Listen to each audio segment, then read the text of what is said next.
Welcome to ReachOwl. In today's tutorial, I'll show you how to purchase the ReachOwl lifetime deal and get started with ReachOwl in just a few simple steps. Let's begin.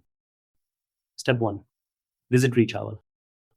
Open your preferred web browser and search for ReachOwl. Click on the official website, reachowl.com. Once you're on the homepage, you'll immediately see that the lifetime deal is currently active. If you don't find the lifetime deal on the homepage, simply click on the pricing page from the top navigation menu. Step 2, choose your lifetime plan.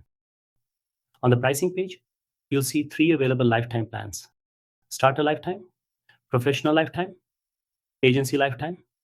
Choose the plan that best fits your needs. Then click the Claim Lifetime Deal button for your selected plan. Step 3, complete your purchase. You'll now be redirected to the secure checkout page. Enter your email address and payment details. Once you've reviewed your information, click Pay to complete your purchase. Step 4, access your ReachOwl dashboard. After your payment is successful, you'll be automatically redirected to app.reachowl.com. The ReachOwl account will be created automatically and you'll already be logged into your dashboard. Your login credentials will also be sent to the email address you used during checkout, so you can log in anytime in the future. Follow the setup instructions to connect your Facebook or Instagram accounts, and you'll be ready to create your first automation campaign. And that's it. You're all set to automate your social media outreach with ReachOwl. We'll see you in the next tutorial. Thanks for watching.